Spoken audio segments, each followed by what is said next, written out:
कृष्ण भक्तों को मेरा प्यार भरा राधे राधे। आज हम श्रीमद् भागवत के 8वें स्कंद के 12वें अध्याय में प्रवेश करेंगे, जिसमें मोहिनी रूप को देखकर महादेव जी का मोहित होने का वर्णन किया गया है।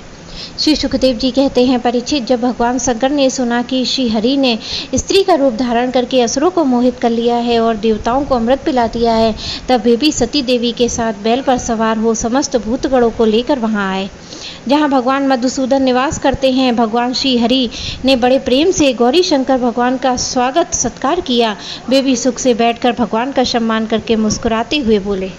श्री महादेव जी ने कहा, समस्त देवों के आराध्य देव, आप विश्वव्यापी जगदीश्वर एवं जगत रूप हैं। समस्त चराचर पदार्थों के मूल कारण हैं। ईश्वर और आत्मा भी आप हैं। इस जगत के आदि अंत मध्य आपसे ही होते हैं, परंतु आप आदि मध्य और अंत से रहित हैं। आपके अविनाशी स्वरूप में दृष्टा, दृश्य, भोक्ता और भाग्यों का भेदभाव नहीं है। वास्तव में आप सत्य चिंत्र मात्र ब्रह्म ही हैं।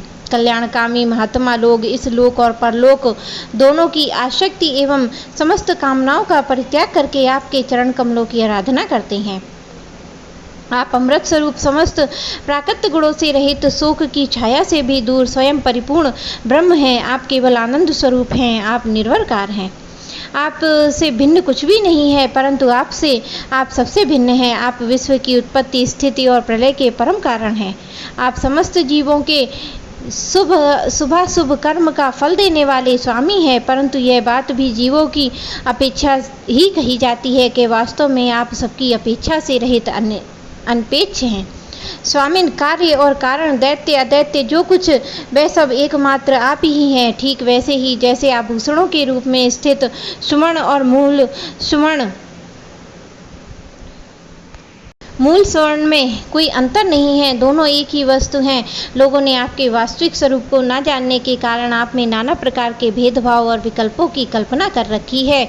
यही कारण है कि आप में किसी प्रकार की उपाधि न होने पर भी गुणों को लेकर भेद की प्रतीति होती है। प्रभु, कोई आपको ब्रह्म समझते हैं तो दूसरे आपको धर्म कहकर वर्णन करते हैं। इस प्रकार कोई आपको प्रकृति पुरुष से परे परमेश्वर मानते हैं तो कोई विमला, उत्कर्षणी, ज्ञाना, क्रिया, योग, प्रही, सत्या, ईशाना और अनुग्रह, इन 9 शक्तियों के युक्त परम पुरुष दूसरे क्लेश, कर्म आदि के बंधन से रहित पूर्वजों के भी पूर्वज, अविनाशी और पुरुष विशेष के रूप में मानते हैं। प्रभु, मैं ब्रह्मा, मारीच आदि ऋषि जो सत्वगुण सृष्टि के अंतर्गत हैं, जब आपकी बनाई हुई सृष्टि का रहस्य नहीं जान पाते, तब आपको जान ही कैसे सकते हैं। फिर जिनका चित्त माया से अपने बस में कर रखा है, जो सर्वदा रजोगुणी तमोगुणी कर्मों में लगे रहते हैं, वे असुर और मनुष्य आदि तो भला जानेंगे ही क्या। प्रभु, आप सर्वात्मक ज्ञान स्वरूप हैं, इसलिए वायु के समान आकाश में अदृश्य रहकर भी आप संपूर्ण चराचर जगत में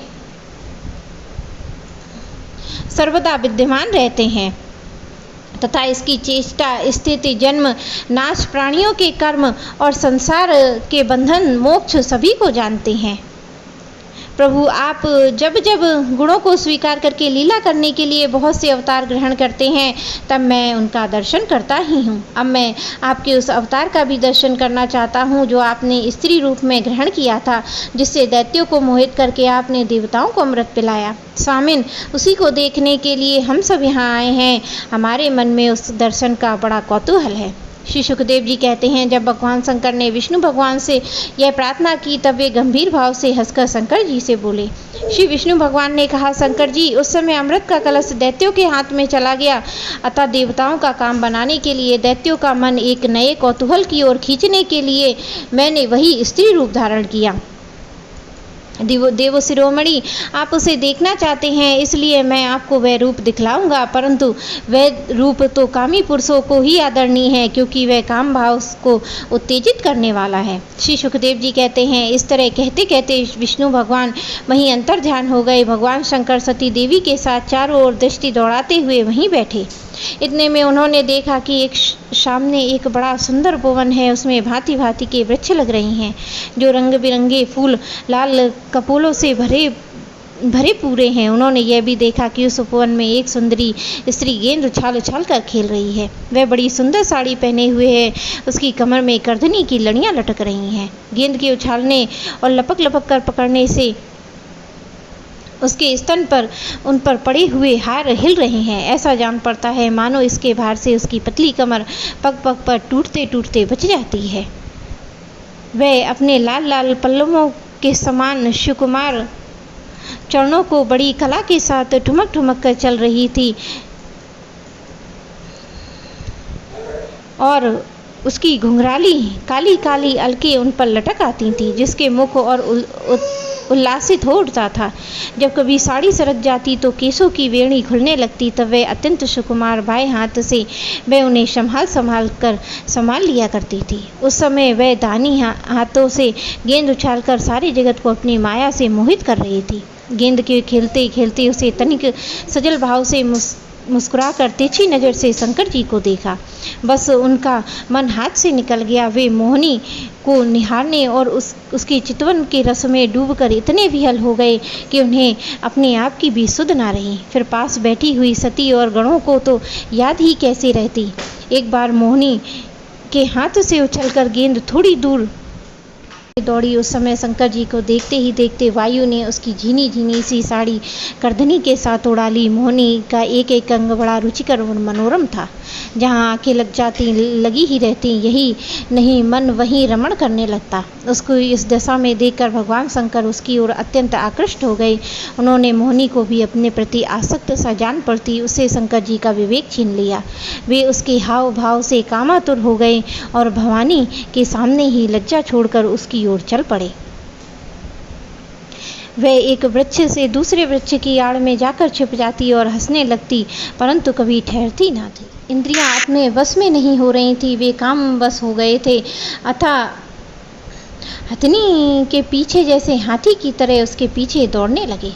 उन्होंने अत्यंत वेग से उसका पीछा करने से पीछे से उसका जूड़ा पकड़ लिया और उसकी इच्छा ना होने पर भी उसे दोनों भुजाओं में भरकर हृदय से लगा लिया। जैसे हाथी हथनी का आलिंगन करता है, वैसे ही भगवान शंकर ने उसका आलिंगन किया। वह इधर उधर खिसक कर छुड़ाने की चेष्टा करने लगी। इस छीना झपटी में उसके सिर के बाल बिखर गए। वास्तव में वह सुंदरी भगवान की रची हुई माया थी। इससे उसने किसी प्रकार शंकर जी के भुज पास से अपने आप को छुड़ा लिया और बड़े वेग से भागी। भगवान शंकर ने उन मोहिनी वेशधारी अद्भुत कर्मा भगवान विष्णु के पीछे पीछे दौड़ने लगे।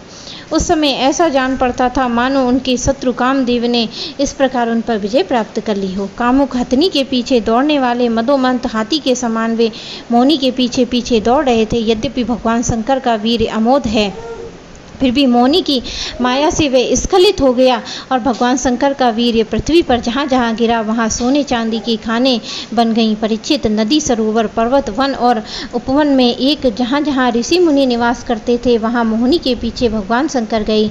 परीक्षित वीर्यपात हो जाने के बाद उन्हें अपनी स्मृति हुई। उन्होंने देखा कि अरे, भगवान की माया ने तो मुझे खूब छकाया। वे तुरंत उस दुखद प्रसंग से अलग हो गए। इसके बाद आत्मस्वरूप परमात्मा भगवान की महिमा जानकर उन्हें कोई आश्चर्य नहीं हुआ। वे जानते थे कि भला भगवान की शक्तियों का पार कौन पा सकता है। भगवान ने देखा कि भगवान शंकर इससे विषाद या लज्जा नहीं हुई है, तब वे पुरुष शरीर धारण करके फिर से प्रकट हो गए और बड़ी प्रसन्नता से उन्होंने उनसे कहा। श्री भगवान ने कहा, देवो शिरोमणि, मेरी स्त्री रूपिणी माया से विमोहित होकर भी आप स्वयं ही अपनी निष्ठा में स्थित हो गए, यह बड़े आनंद की बात है। मेरी माया अपार है, वे ऐसे हाव भाव रचती है कि अजितेंद्रीय पुरुष तो किसी प्रकार से उससे छुटकारा पा ही नहीं सकते हैं। भला आपके अतिरिक्त ऐसा कौन पुरुष है जो एक बार में ही मेरी माया के फंदे में फंसकर फिर स्वयं ही उससे निकल सके। यद्यपि मेरी यह गुणमयी माया बड़ों बड़ों को मोहित कर देती है, फिर भी अभी यह आपको मोहित नहीं करेगी, क्योंकि सृष्टि आदि के लिए समय समय पर उसे क्षोभित करने वाला काल मैं ही हूँ। इसलिए मेरी इच्छा के विपरीत वे रजोगुण आदि की सृष्टि नहीं कर सकते हैं। श्री सुखदेव जी कहते हैं, परीक्षित, इस प्रकार भगवान विष्णु ने शंकर जी का सत्कार किया। जब उनसे विदा लेकर परिक्रमा करके वे अपने गणों के साथ कैलाश को गए तो भरतवंश शिरोमणि भगवान शंकर ने बड़े बड़े ऋषियों की सभा में अपनी अर्धांगिनी सती देवी और अपने विष्णु रूप के अंशभूता मई मोहिनी का इस प्रकार बड़े प्रेम से वर्णन किया। देवी, तुमने परम पुरुष परमेश्वर भगवान विष्णु की माया देखी। देखो यूँ तो मैं समस्त कला कौशल विद्या आदि समस्त स्वामी और स्वतंत्र हूँ, फिर भी उस माया से विवश होकर मैं मोहित हो जाता हूँ। फिर भी दूसरे जीव तो परतंत्र हैं, अतः वे मोहित क्यों ना हूँ। इसमें कहना ही क्या है। जब मैं 1000 वर्ष की समाधि से उठा था, तब तुमने मेरे पास आकर पूछा था कि तुम किसकी उपासना करते हो। वे ही साक्षात सनातन पुरुष। ना तो काल ही इन्हें अपनी समाधि में बांध सकता है और ना वेद ही इनका वर्णन कर सकता है। इनका वास्तविक स्वरूप अनंत और अनवर्णनीय है। श्री सुखदेव जी कहते हैं, प्रिय परीक्षित, मैंने विष्णु भगवान की इस ऐश्वर्यपूर्ण लीला को तुमको सुनाई है, जिससे समुद्र मंथन के समय अपनी पीठ पर मंदरांचल धारण करने वाले भगवान का वर्णन है। जो पुरुष बार बार इसका कीर्तन श्रवण करता है, उसका उद्योग कभी निष्फल नहीं होता है, क्योंकि पवित्र कीर्ति भगवान के गुण और लीलाओं का गान संसार के समस्त क्लेश और परिश्रम को मिटा देने वाला है। दुष्ट पुरुषों को भगवान के चरण कमलों की प्राप्ति कभी नहीं हो सकती है। वे भक्तिभाव से युक्त पुरुष को ही प्राप्त होते हैं। इसी से उन्होंने स्त्री का यह मायामय रूप धारण करके दैत्यों को मोहित किया। अपने चरण कमलों के शरणागत देवताओं को समुद्र मंथन से निकले हुए अमृत का पान कराया।